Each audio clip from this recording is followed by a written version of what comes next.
Do you ever feel overwhelmed with planning out your year as an entrepreneur? I get it. I've been there many times myself. And in today's video, I'm going to share with you some tips to help you plan out your year as an entrepreneur and accomplish your biggest goals in 2021. Hello and welcome to the channel. My name is Shawon Davis. I am a brand coach and photographer. I help women entrepreneurs build a confident, connected brand to grow their businesses both on and offline. In today's video, I'm going to be sharing some tips around my favorite thing, all about strategy. Specifically, we're going to be talking about strategy around planning out your year as an entrepreneur. So before we dive in, we're going to head over and I'm going to do an unboxing of one of my favorite things to help us get started. Let's do this.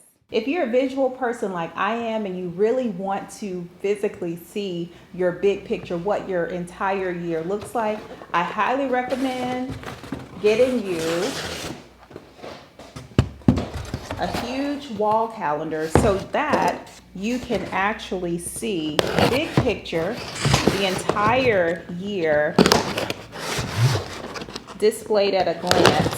This is my second year using this particular wall calendar. I absolutely love it. I love that the calendar is displayed by quarters.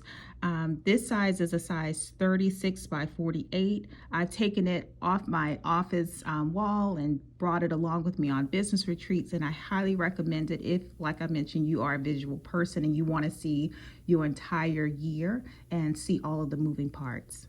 Tip number one is to start with putting all of your most important dates onto your calendar. These are dates you do not want to forget. You want to make sure that there's no conflict with what's going on in your business with dates that are very important to you. So these dates are birthdays, family vacations, any anniversaries, or even holidays that you might celebrate. So you want to make sure that all of those dates are on your calendar first before you even start planning out your year.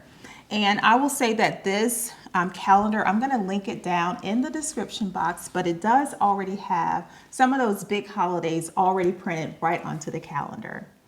Now that we have your important dates on your calendar, tip number two in planning is to make sure that you put those things on your calendar now that you've already said yes to doing in the next year. So those could be clients that you've already booked to work with, that could be speaking engagements, programs that you're offering. So these are things that you want to go ahead and get onto your calendar now as well. Now that you have your important dates on your calendar, as well as those things that you've said yes to already on your calendar, it will definitely help to feel that alignment and space once you start to plan out the rest of your year as an entrepreneur. And for tip number three, we want to refer to your goals list. And one of the reasons I'm saying that it's going to make it feel less overwhelming or more spacious is because you will not feel torn between I'm launching a book or I'm launching an online course in this quarter, but we have a family vacation that I wasn't aware of. I didn't have it on my calendar. Now that you have that family vacation on your calendar, you'll know what you can say yes to. You'll know those times when you may want to do something that's more simple in terms of a marketing strategy for what it is that you're wanting to accomplish. So knowing those dates in advance will definitely help in that feeling of alignment, and also too in that feeling of not being tugged between, oh my gosh, we have a birthday coming up, or we have a family reunion that we want to attend, and I'm squeezing that in, trying to accomplish both things that are important in your personal life as well as in your business. So knowing those important dates, the things that you say yes to, will definitely give you some of that space, and also too will help you to feel more aligned in what you're doing. Tip number three in planning out your calendar as an entrepreneur is to now look at the list of goals that you created for your business. And if you saw one of my past videos, I talked about the Power Sheets Goal Planner being my favorite tool to use for setting goals for my business. And I will link that video down below in the description box. But back to that list of goals that you've created. Now you want to refer to that to fill in the remaining parts of your calendar, or the next part of your calendar. Specifically looking at what revenue goals that you have and are wanting to meet for the upcoming year. I coach my clients in looking at that big picture number, breaking that down into quarterly revenue goals that you want to meet in order to reach the big goal number, right? So we have this revenue goal we want to meet. We want to break that goal down into quarters. Now we want to look at the services, programs, offers that we have in order to generate revenue.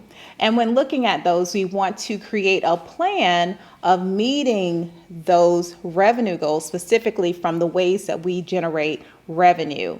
And from there, we're going to devise a marketing plan in order to get us there. So that marketing plan, let's say it may consist of launching a special promotional. If you have an online course, maybe setting up a launch strategy for that. So those things are going to go onto our calendar. This is where it's beneficial that we put the important dates on our calendar first, as well as the things that we've said yes to, so that when we start devising a strategy and a marketing plan for us to meet our revenue goals, we can see what conflicts we might have with those first number 1 and 2 things we've already put on our calendar. So looking at those programs, services, and offers, see how they're going to fall on your calendar based on the quarterly goals that you've set. This particular tip will take you some time to work through as you are wanting to align the activity that's going on in your business and also with those important dates and commitments that you've already said yes to. During this process, it might also be helpful to use Post-it notes, maybe a color-coded system where you're able to just post things onto your calendar and not necessarily write them out in pen. So I would recommend that too for this step particularly, so that you can move things around to see where they best fit and make sense for your life and for your business. Tip number 4 is to also plan for those dates that you're working on your business. Have a monthly review check-in time. Review your goals. Look at your progress. Look at lessons learned. How are you moving forward for the next month? Having those quarterly retreats also too built in for each quarter. So quarterly retreat times, some of the same things that you'll do in your monthly review. But now is the time to put those on your calendar to plan and have a great year ahead. If you want to learn more branding tips for your business, don't forget to subscribe to the channel, give this video a thumbs up, and I'll see you in the next video.